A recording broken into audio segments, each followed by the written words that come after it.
मुरली कार्तिक आज मैच से पहले शुरू में ही कह दिया था कि आज के दिन सुबह को इस पिच पे पानी डाला गया है तो पिच बहुत ही डैम्प होगा, थोड़ा सा स्टिकी होगा, बैटिंग करना इतना आसान नहीं होगा। और जितना आसान उन्होंने कहा था उससे ज्यादा मुश्किल था। ठीक है, तो अगर पानी डाला गया, आपको पता ही है क्यों डाला गया, क्योंकि एसआरएच आने वाला है। ऊपर से हार्दिक पांड्या टॉस जीत गया, फील्डिंग ले लिया और ये भी कह दिया कि बाद में ड्यू आएगा। और ड्यू आया भी था, बहुत जल्दी आ गया था सेकंड इनिंग्स पे ड्यू। मतलब आधा मैच तो एसआरएच मतलब टॉस पे हार चुका था, मैच शुरू होने से पहले हार चुका था। मैच पे पहले इनिंग्स पे क्या होता है, एमआई के पेसर्स 41% डिलीवरी स्लो डिलीवरी डालते हैं, स्लोअर बॉल्स 41%। स्पिनर्स को साइड में रहने दो, पेसर्स 41% स्लोअर डिलीवरीज डाल रहा है, जिसपे एसआरएच के बैट्समैन का स्ट्राइक रेट है 87.5। आप सोच सकते हो क्या। और स्पिनर्स ने 4 ओवर डाला है जिसमें कितना रन आए, 22 रन आए। मतलब स्लोअर डिलीवरीज पे रन बना ही नहीं है, स्पिन के अगेंस्ट रन बना ही नहीं है।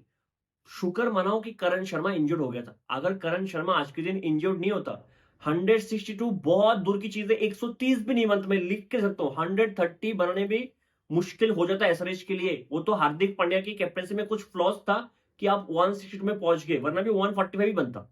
अगर दीपक चहर का वो ओवर 18th ओवर बनता नहीं था। समझ रहे हो आप। इतना मतलब एसआरएच का पिछले साल का प्रॉब्लम क्या था कि टफ कंडीशन में, टफ सिचुएशन पे रन नहीं बना पा रहे थे। तो हमें लगा शायद इस बार ये वीकनेस पे काम करके आएंगे, इस बार इससे भी खराब हाल है। मतलब वो प्रॉब्लम के साथ और भी बहुत सारे प्रॉब्लम्स ऐड ऑन हुआ है, कुछ भी नहीं हो रहा है इनसे। मतलब मुझे पता नहीं आज के मैच में इतना अजीब अजीब चीज मैंने देख लिया, और क्या बचा रहेगा क्रिकेट में देखने के लिए। कुछ भी चल रहा था, करण शर्मा इंजर्ड हो जा रहा है, हार्दिक पांड्या 2 बॉल डल के लंगड़ा रहा है। उसके बाद ट्रेविस हेड T20 में 97 के स्ट्राइक रेट से बैटिंग कर रहा है, इससे ज्यादा स्ट्राइक रेट तो उसका बीजीटी में था। नीतीश कुमार रेड्डी एक के बाद एक टेस्ट नॉक खेलते जा रहा है और ड्रॉप भी नहीं हो रहा है, क्योंकि और प्लेयर है नहीं स्क्वाड पे। मोहम्मद शमी को सेकंड इनिंग्स में शुरू में कह दिया पैट कमिंस की, भाई आप चले जाओ, आपसे नहीं होगा इस साल। और होगा भी नहीं, मुझे नहीं लगता होगा।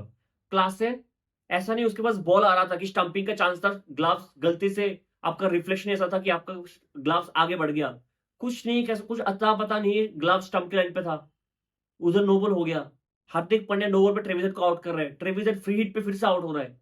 इतने अजीब चीज मैंने आज देख लिया। ऊपर से मुंबई को ये मैच 16th ओवर पे जीत जाना चाहिए था, उधर से 18th ओवर तक बैटिंग किया है, जब 1 रन चाहिए था मुंबई को जीतने के लिए, उधर 2-2 विकेट गिर रहा है। ऊपर से अभिषेक नायर को बीसीसीआई ने कह दिया कि निकल जा। अरे ये चीज बोलना नहीं चाहिए था शायद, मतलब क्यों बोल दिया मैंने। अच्छा, अभिषेक नायर मुंबई का है ना, तो मैंने इधर ही सोचा ऐड कर दूं फालतू का, और एक वीडियो बना के कौन बोलेगा अभिषेक नायर के बारे में। जो भी हुआ है सही होता है, हो गया तो हो गया, अब क्या कर सकते हैं, किसकी गलती मुझे नहीं पता। अब अभिषेक नायर को जरूरत नहीं है शायद, क्योंकि बैटिंग कोच भी हायर कर लिया, पहले एज असिस्टेंट बैटिंग कोच शायद आया था। ठीक है, जो हुआ है हुआ है। आज के मैच सीधा शुरू से शुरू करते हैं, क्योंकि बहुत ही अजीब मैच था, मुझे कुछ समझ में नहीं आया क्या हो रहा था पहले इनिंग्स पे। और सेकंड इनिंग्स पे भी जो क्लासन ने किया है, जो फील्डिंग किया है ट्रेविस हेड ने भी, आउटस्टैंडिंग हुआ यार। पहला ही बॉल दीपक चार शायद दिल्ली के अगेंस्ट भी पहले ही बॉल पे फ्रेजर मेकर को आउट कर दिया। वो भी आउट स्विंगर था राइट हैंडर के लिए, आज लेफ्ट हैंडर के लिए आउट स्विंगर। पहले ही बॉल पे अभिषेक शर्मा आउट था, विल जैक्स इजी कैच छोड़ देता है।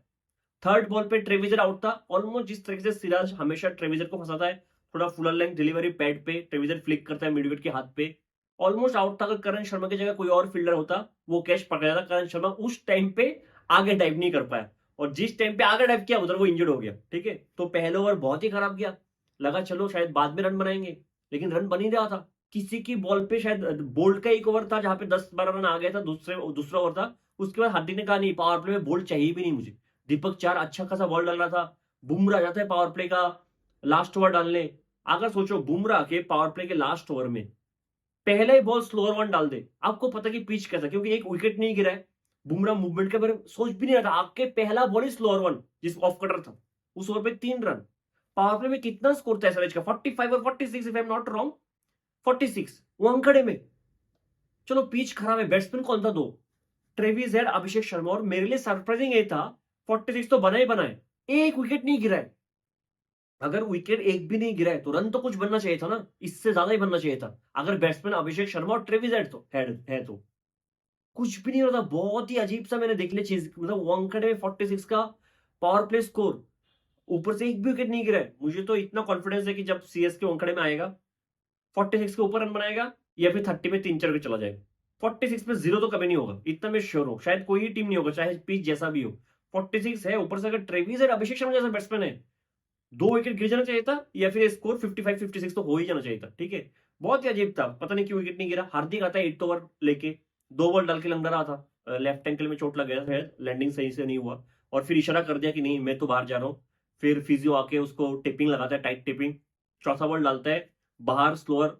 हार्दिक का एक ही है, बाउंसर लेंथ पे बॉल डालो, स्लोअर शॉर्ट बॉल डालो, रूम दो, बैट्समैन जो करे करे, क्रॉस तो नहीं कर पाएगा। अभिषेक शर्मा कट करते सीधा बैकआउट पॉइंट के हाथ पे, बहुत अच्छा कैच था राज बाबा का, वो बेहतरीन कैच था। वो सब्स्टिट्यूट फील्डर आया था, सब्स्टिट्यूट फील्डर, कल समीर रेस भी सब्स्टिट्यूट फील्डर आया था, अच्छा फील्डिंग करके गया, 4 रन बचा के गया था जहां पे छक्का था। आज राज बाबा आया, बहुत अच्छा कैच पकड़ा है। एक अभिषेक शर्मा थोड़ा बहुत, हालांकि 2-3 बार आउट होते बच गया, इतना कंफर्टेबल था नहीं, फिर भी थोड़ा बहुत रन बना के गया है। वो करण शर्मा की जगह आया था। फिर आता है ईशान किशन नंबर 3 पे, विल जैक्स 9th ओवर डालने आता है। ईशान किशन बॉल रिलीज होने से पहले कूद जाता है, विल जैक्स ऑलरेडी बॉल का पिचिंग 6th-7th स्टंप पे था, उधर से टर्न होकर और भी बाहर गया, वो स्टंप्ड हो गया। मतलब ईशान किशन ने भी डिसाइड कर लिया, मुझे कभी और इंडिया के लिए खेलना ही नहीं, खेलना ही नहीं है। मेरे आगे सब निकल जाएगा, बच्चे जो मेरे ऊपर के प्लेयर्स है वो भी निकल जाएंगे, जो मेरे पीछे 2-3 साल पुराने वो भी आगे निकल जाएंगे, मैं इधर ही रह जाऊंगा। मतलब बहुत ही डिसअपॉइंटिंग परफॉर्मेंस। 10th ओवर हार्दिक आता है, ट्रेविजेट को आउट कर देता है, जो नोबल था, बहुत बड़ा नोबल था। उसके बाद फ्री हिट पे भी ट्रेविजेट आउट, आप सोचो मतलब कितना खराब देख ट्रेविजेट का गया होगा। फिर 11th ओवर जो विल का एंड था, उस ओवर से बोल्ट को लाता है। मुझे लगा क्यों, विल इतना अच्छा कर रहा था, फिर बोल्ट का क्या जरूरत था। लेकिन फिर पता लगा कि हार्दिक पांड्या विल का एंड चेंज करवा रहा था, जिस एंड से हार्दिक डाल रहा था उस एंड से विल को लेकर आया 12th ओवर में। उधर ट्रेविस हेड सीधा लॉन्ग ऑफ के हाथ पे मारता है। अगर आप देखो 29 बॉल पे 28, 97 का स्ट्राइक रेट ट्रेविस हेड का। कुछ नहीं हो रहा है आज के दिन, मतलब least expected batsman to play like this. मैं सबसे अगर टेस्ट मैच देख लूं, मतलब एक टाइम के लिए मैं एक्सपेक्ट करता हूं कि सब टेस्ट मैच खेलेंगे एक दिन। ट्रेविस हेड से तो मैं एक्सपेक्ट नहीं कर रहा था, अगर 5 बॉल खेल के 10 बॉल खेल के आउट हो जाए वो अलग चीज है।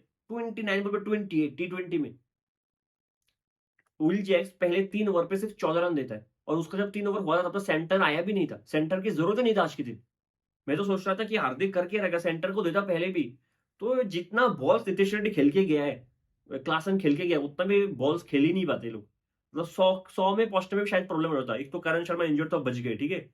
नीतीश कुमार रेड्डी 21 बॉल खेल के 19, आउटस्टैंडिंग। आप किस तरीके से आप इसका एनालाइज करोगे, नीतीश कुमार रेड्डी के साथ हुआ क्या है, प्रॉब्लम कहां पे लाई करता है, क्या गलत कर रहे हैं।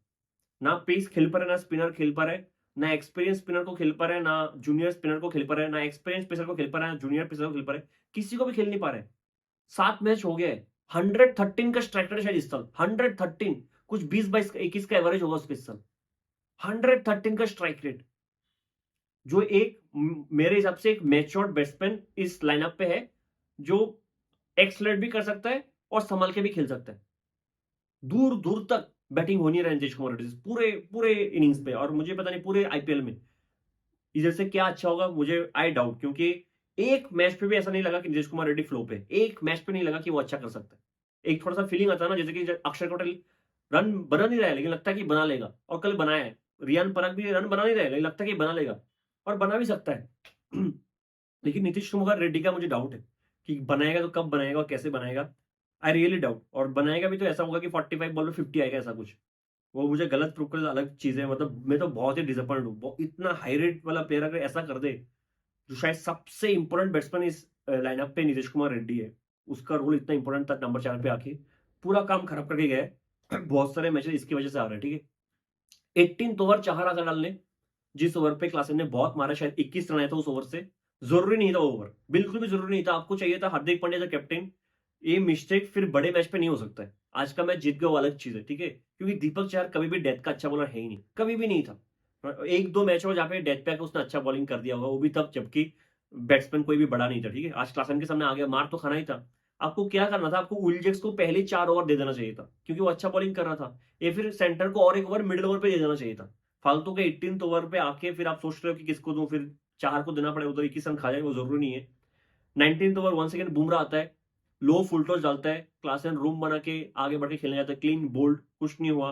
20th ओवर हार्दिक जहाँ पे बैक टू बैक 2 ओवर पे अनिकेत वर्मा छक्का मारता है, इससे बेटर तो है ना अनिकेत वर्मा को ऊपर ऊपर भेज दो।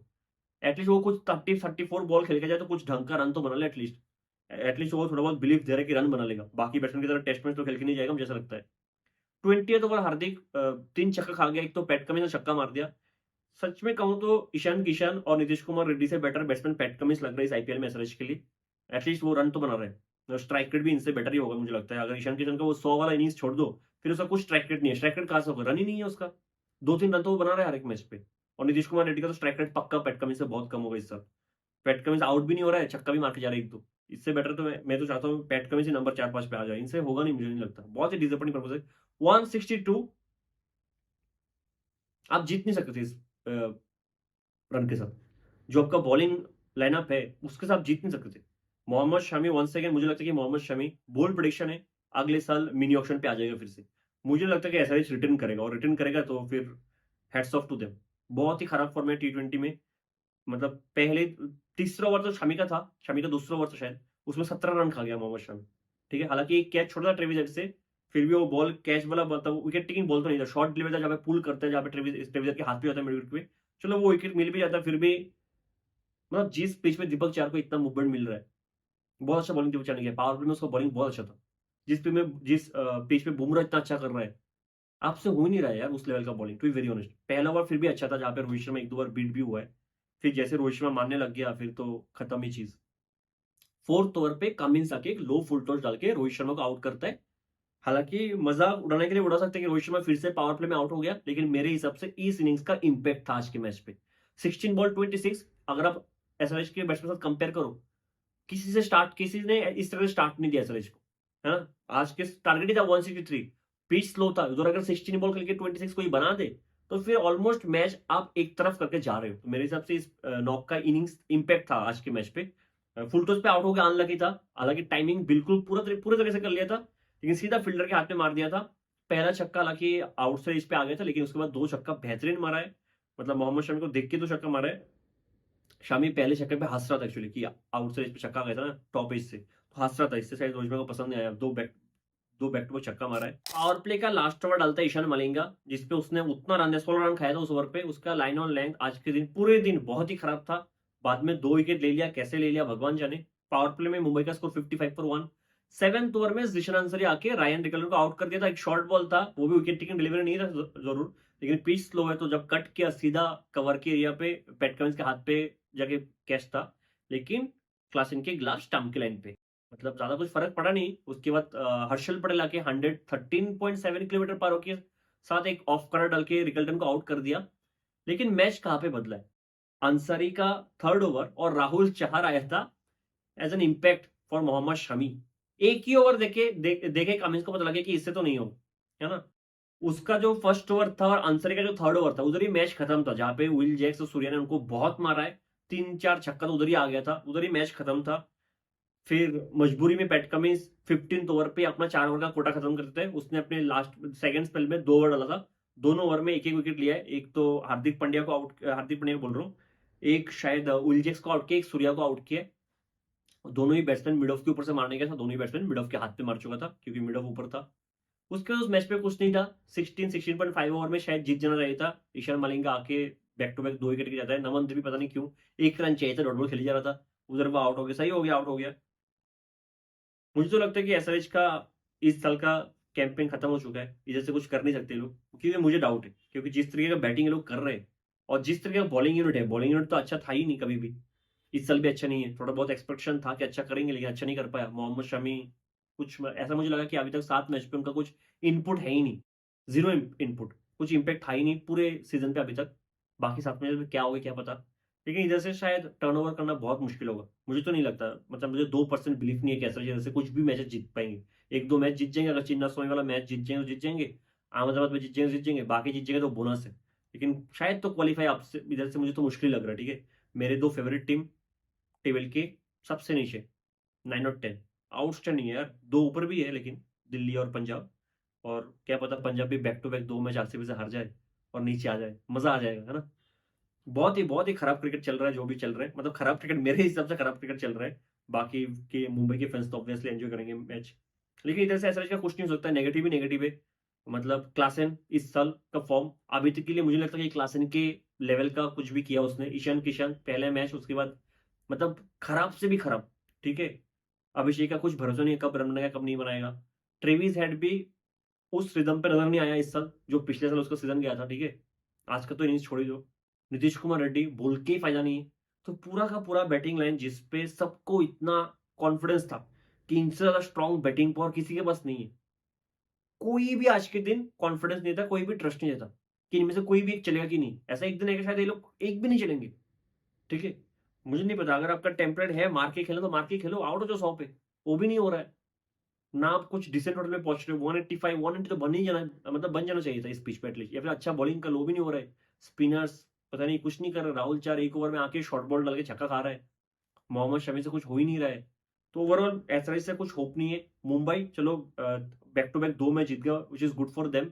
7 में से 3 जीत गए, 6 पॉइंट पे ये लोग। मुंबई अच्छा कर सकता है मुझे लगता है, जैसे ये लोग टीम हमेशा अच्छा था, अब तो बुमराह भी आ गए। ये टीम अच्छा कर सकता है, थोड़ा बहुत अगर अच्छा बैटिंग, क्योंकि आज उलजैक्स सॉलिड लगा है, ठीक है? इस पिच के हिसाब से उसने अच्छा बॉलिंग भी बहुत अच्छा किया है, बैटिंग भी बहुत अच्छा किया है। करण शर्मा ने पिछले मैच बहुत अच्छा किया था, सेंटर तो है ही अच्छा बॉलर। मुंबई का टीम अच्छा कर सकता है अगर बुमराह अच्छा करेगा बैटिंग से, अगर सूर्या और तिलक कुछ गड़बड़ नहीं करेगा, ये टीम अच्छा कर सकता है। Even after the fact that Rohit Sharma खराब करेंगे भी तो ये टीम अच्छा कर सकता है अगर उलजैक्स का फॉर्म आ जाए, क्योंकि नंबर 3 पे आ रहा है ना, वो बहुत इंपॉर्टेंट पोजीशन है, नंबर 3 नंबर 4 वाला बैट्समैन। 4 पे जब सूर्या एटलीस्ट रन बना ही लेता है, नमंदे भी ठीक कर लेगा। मुंबई के चांसेस है मेरे हिसाब से, अभी भी अच्छा कर रहा है तो चांसेस है। बाकी भरोसा उड़ गया मेरा आईपीएल से, नहीं होगा किसी से। एसआरएच और सीएसके का तो भूल ही जाओ। इस हफ्ते पता लग जाएगा कि एसआरएच सीएसके और मुंबई के बीच जब ये ट्राई सीरीज होगा ना, तीनों के बीच बैक टू बैक मैचेस, इसमें पता लग जाएगा कि कौन पहले बाहर हो जाएगा। मुझे लगता है कि एसआरएच का नंबर शायद पहले आ जाएगा या फिर सीएसके का, ठीक है? मिलते हैं अगली वीडियो में, अब तक के लिए जय हिंद।